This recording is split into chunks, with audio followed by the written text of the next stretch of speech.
Bienvenue dans cette nouvelle vidéo. Nous allons voir comment utiliser un graphique de style à thermomètre. Alors, un tableau de style à thermomètre offre un moyen unique de visualiser la performance par rapport à un objectif. Comme son nom l'indique, graphique de style à thermomètre, les points de données présentés dans ce type de graphique ressemblent à un thermomètre.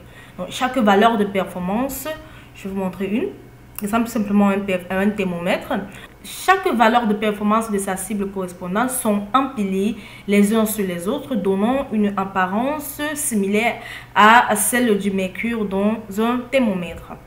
Alors, comme vous pouvez le constater dans cette feuille de calcul, le graphique, nous avons tout simplement ce type de graphique qui est un graphique de style à thermomètre. Alors, nous allons tout simplement réaliser ce type de graphique. Je vais tout simplement vous montrer comment réaliser ce type de graphique.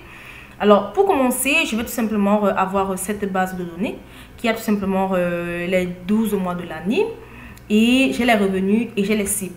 Alors, comme nous l'avons vu dans la précédente vidéo, nous allons plutôt utiliser des graphiques combinés et les variances par rapport aux cibles, qui est tout simplement la différence des revenus par rapport aux cibles, pour voir les nuances entre les différentes entre nos données. Mais dans cet exemple, nous allons plutôt utiliser, nous allons tout simplement voir les types de graphiques à thermomètre.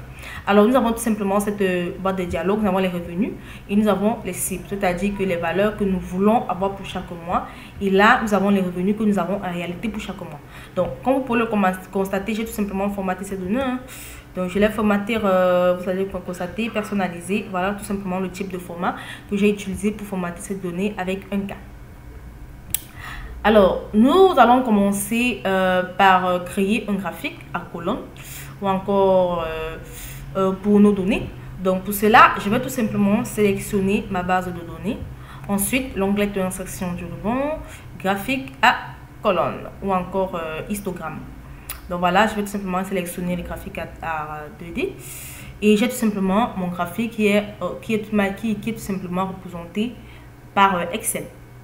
Ensuite, je vais cliquer avec le bouton droit de la souris sur la série de données de revenus.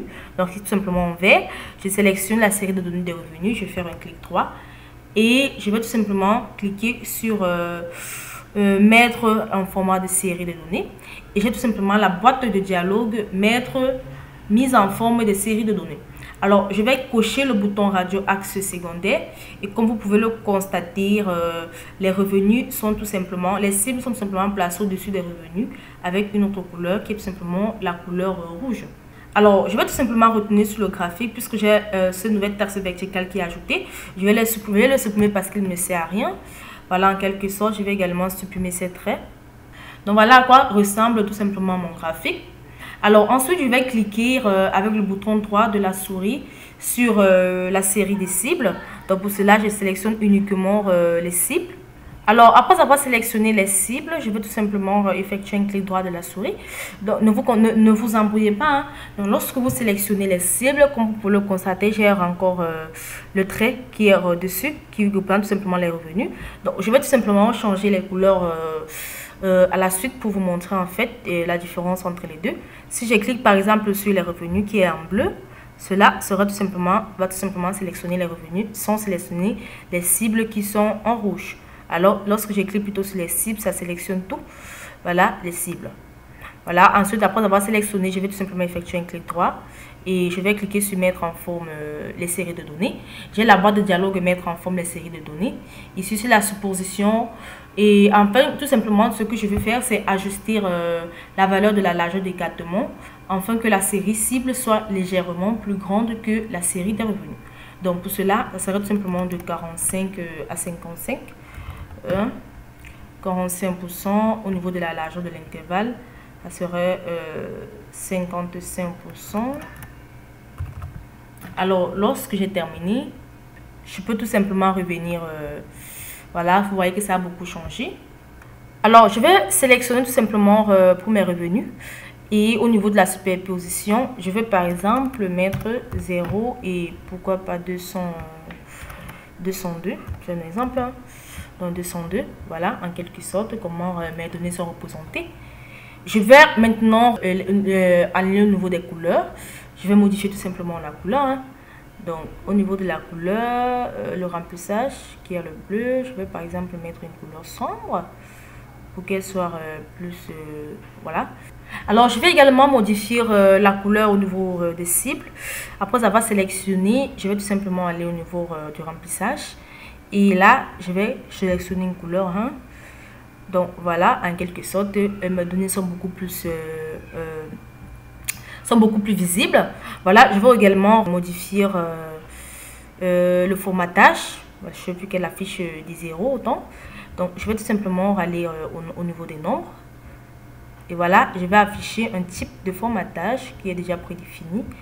Voilà, dièse, espace, dièse 0, espace K.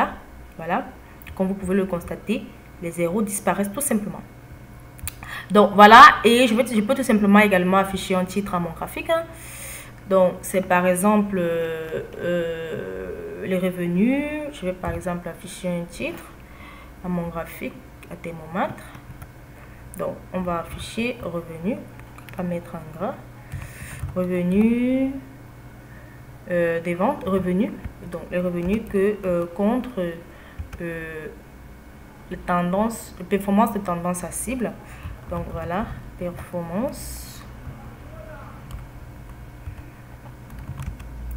à tendance à cible, ou encore les revenus contre les cibles tout simplement, hein. Voilà, revenus contre les cibles par rapport aux cibles. Donc voilà, en quelque sorte, je peux également afficher la table de données. Donc pour cela, je peux tout simplement cliquer sur ce bouton et j'ai tout simplement les éléments du graphique. Je peux tout simplement cliquer sur la table de données. Et comme vous pouvez le constater, la table de données est tout simplement affichée au niveau de mon graphique. Donc au niveau de cette table de données, je peux tout simplement cliquer sur ce petit boulon et cliquer sur autre option pour voilà, l'option horizontale, verticale et contours sont sélectionnés. Je peux tout simplement décocher cette case et les contours sont enlevés, également décocher pour vertical pour rester uniquement avec les contours, les bordures de table horizontale. Donc voilà en quelque sorte comment vous pouvez tout simplement créer un thermomètre, un graphique à thermomètre pour vos données. Et ce graphique est beaucoup plus visible. Voilà, nous pouvons tout simplement voir que pour chaque mois, par exemple pour le mois de janvier, les revenus sont tout simplement inférieurs par rapport à la cible. Pour le mois de février, nous voyons également que les revenus sont inférieurs par rapport aux objectifs fixés.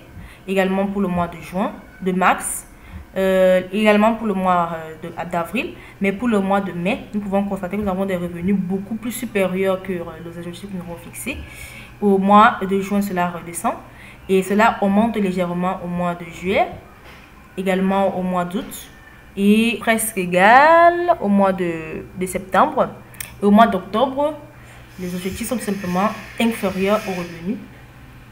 Les revenus sont tout simplement inférieurs aux objectifs fixés.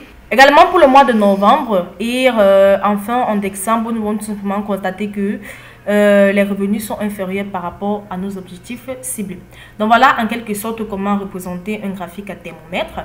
J'espère que vous avez aimé la vidéo. Nous allons nous retrouver très prochainement dans une nouvelle vidéo.